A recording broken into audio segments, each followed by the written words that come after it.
Hey guys, it's Glurmit here and welcome back to another video. Today I'm going to be going over who I think are the 6 most underrated characters in Galaxy of Heroes. Now, before you guys shout at me and go, Glurmit, you're trash, you're terrible at the game, what are you saying? My mind is blown. I'm going to be like, okay, guys, hold on. By underrated, I mean two things. One, I mean what the word says. Underrated. So characters you wouldn't have used maybe before you saw this video. And the other is characters who may be good, but a lot of people don't understand the true potential they have. So let's get going into the video. And the first character we got here is going to be Barris. Now, why do I say Barris is underrated?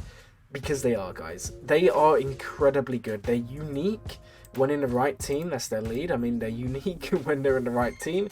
Is extremely strong. And guys, if you've been around the channel for a while, you'll know that I'm a massive advocate for the Rex 5's Barris team in 3 vs 3 Grand Arena. Now, that team is like a Terminator train in itself, but Barris unique is giving TM to your allies when they're critically hit. She's also dispelling debuffs on allies. We couldn't go without mentioning the fact that her Zeta, which is down here, is going to be giving allies 20% health recovery whenever they're critically hit. So not only are they gaining turn meter, they're also gaining health and they're dispelling debuffs. Yes, she's not a character everyone has, but she's a character everyone should work towards at some point, because trust me guys, she's very, very powerful. Now, why else is she underrated? Because this can't be the only reason.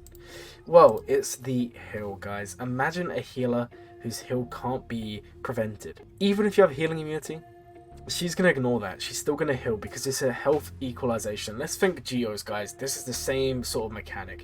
With the Geos, every turn they take, they're equalizing their health. You know, some characters lose health and some characters gain health. It's the same here, but being able to heal someone without having to worry about healing immunity or all of those nasty debuffs is just straight up amazing. Also, Barris's basic is really powerful. Now, there's only a 45% chance for it to activate whenever you hit someone. However, if it does, the allies on your team recover 6% of her max protection. Now, my Barris has about 120k health, so she's giving her team about 7,000 to 8,000 health. It's small, but it adds up. Honestly, guys, Barris is really underrated. I would recommend most people invest in her at some point. You don't have to take her to Relic 7 like I have, but you definitely need to work on her because she is very cool and very strong, especially in that 5's Rex and Barris team. She does work very, very well there. Now, the next character on our list is going to be Shakti. And like I said, guys, some of you may be raging right now going, oh, Shakti is not, you know, oh, Shakti is not, guys.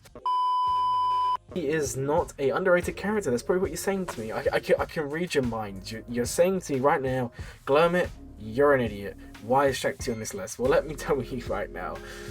I'm very pained. Why would you call me an idiot? That makes me upset. But no, seriously guys, Shakti is underrated. I've seen so many people lately going, Glurmit, do I take Shakti to Relic for gas? Or what do I do with Shakti? Or Shakti's bad? Or gas is better? So many things. No, stop it. Shakti is very good. She has this ability here now. This ability here is going to be stealthing an attacker. It's going to be giving supports or healers speed up and tenacity up, or making tanks taunt with critical hit immunity. Now, we all know, well, you might not all know if you didn't watch my stream, but you should have done, so don't know what to say there. Shakti stealthed Anakin in a recent Grand Arena. Qui-Gon team. It was a Qui-Gon team. I went in with bounty hunters. The plan was just to annihilate with Mando, just disintegrate, the enemy Anakin. No, Shakti had to stealth them. And how was that possible? Well, guys, Shakti is fast. Shakti is really fast, 192 base speed. Now, it's very easy to get her to 300 speed because you only need a 110 speed mod set. What I'm trying to show you guys is that she's very versatile. She can be used with clones, Bad Batch, 501st, more clones, even more clones, too many clones. Why am I still talking about clones? She can also be used with Jedi. She can also be used With Galactic Republic Jedi, she can also be used with almost any team because of this ability here. It's not even, assigned to just clones or assigned to just Jedi. You can use it with anyone. If you want to put her with, like, some random team, for example, Imperial Troopers, you do that. Because guess what, guys? Guess what? This works. Right here, Shakti, Imperial Troopers, you can beat Lone Lord Vaders, you can beat Sith Eternal, you can do all of these fun things because she's underrated, guys, and I didn't lie to you, and why did you ever call me an idiot? Seriously though, guys, Shakti's actually pretty cool. She's very fast, you can give her all these buffs, you can give her all of this stuff, she has a dispo in the basics, she gives offense up, and I recommend that all of you watching the video stop right now, go and relic her, go and level her up, go and have fun. Maybe don't relic her, maybe just unlock her, do something. Just trust me, Shakti's really good. And next up, we have a character that you really are going to be mad at me at. You're probably all foaming at the mouth right now saying, how is this guy underrated? I know, he's just too powerful to be in this list. Yeah, this guy, who I'm not going to say his name because I am not fluent in Tuscan. Whether or not you guys believe me on that is another question. But he's actually very good and underrated because I've seen a lot of people run Tuscan Omicron and a lot of people don't have this guy up and running.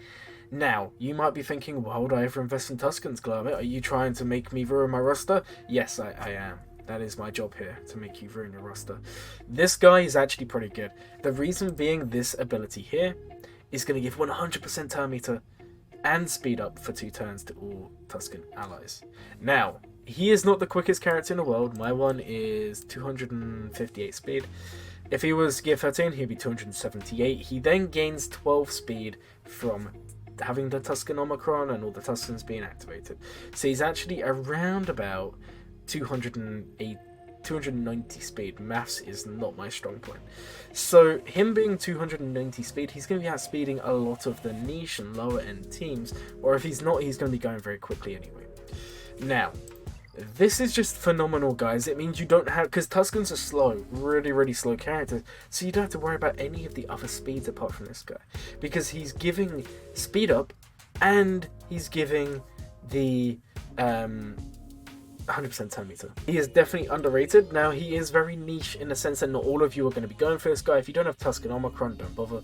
That's my honest verdict. However, if you do have Tuscan Omicron, or if you're farming Lord Vader, or if you just want to have fun with the game, 100% invest in this guy because he is worth it, guys.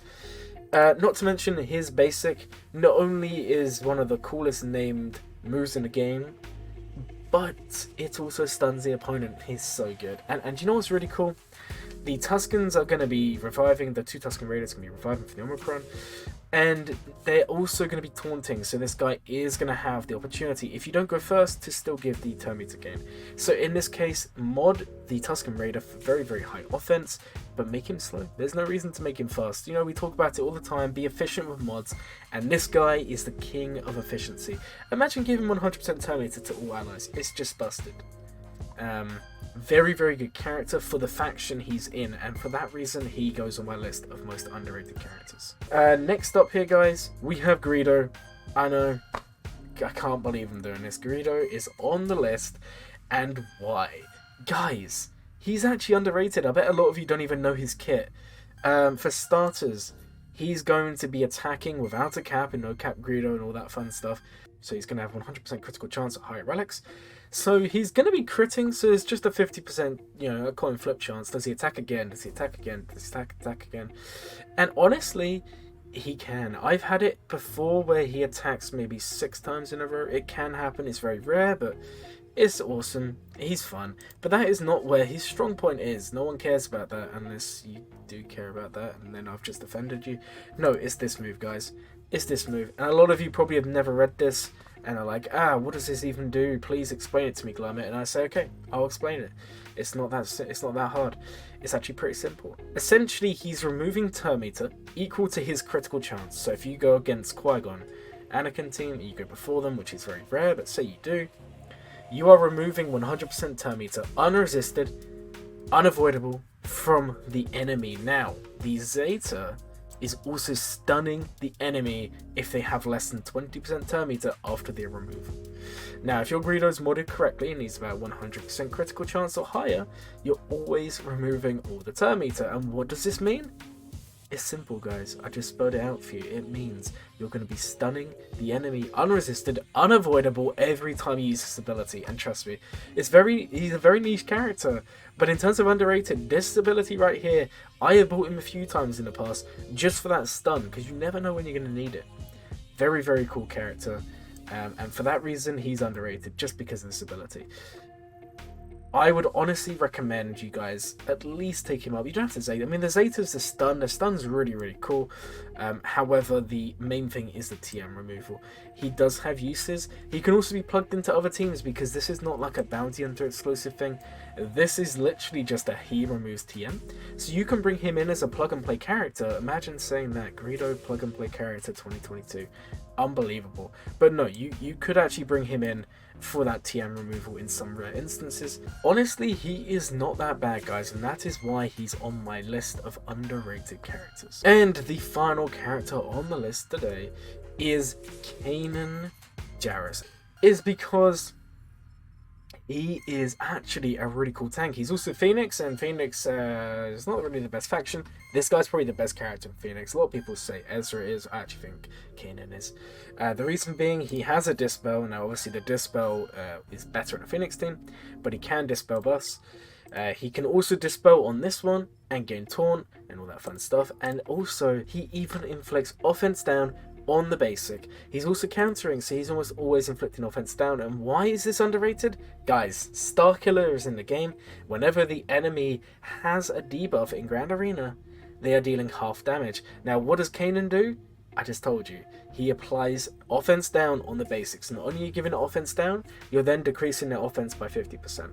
So they just do no damage whatsoever. This guy's really underrated. And I see all these teams of Old Ben with Jahani and all these characters. Honestly, this is the best tank in my opinion, and we're going to be taking him up to Relic shortly on my account. If you want to counter, for example, Lord Vader, he recovers health for debuffs. He is very, very good, and I feel like having him may be the thing that makes that counter more reliable, and this is something we'll be trying out in the future. But in terms of underrated characters, there are not many characters as underrated as this guy. He really is a good tank.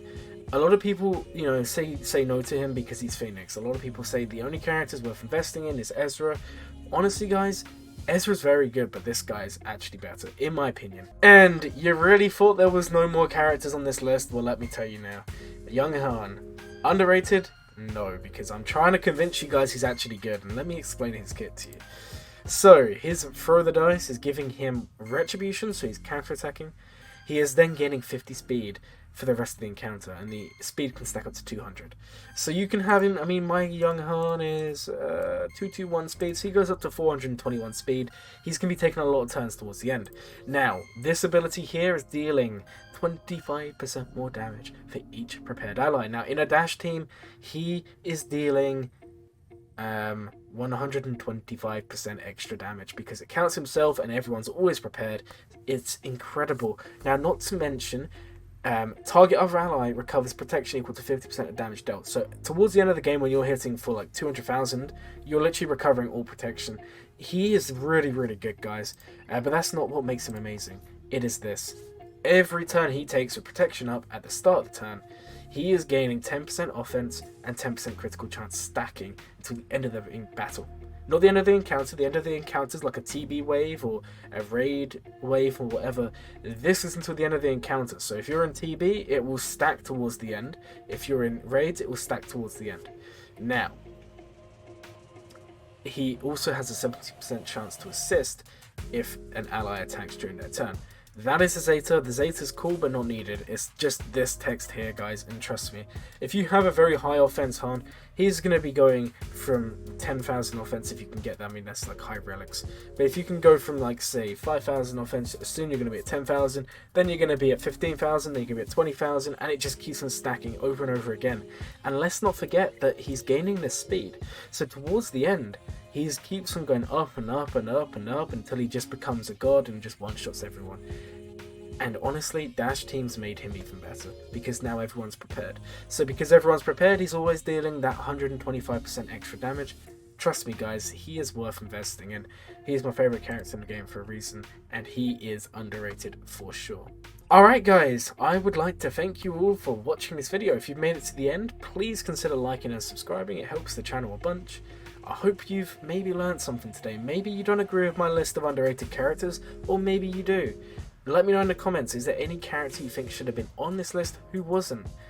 Thank you all for watching. My name is Glurmit, and I hope you all have a glurmin day.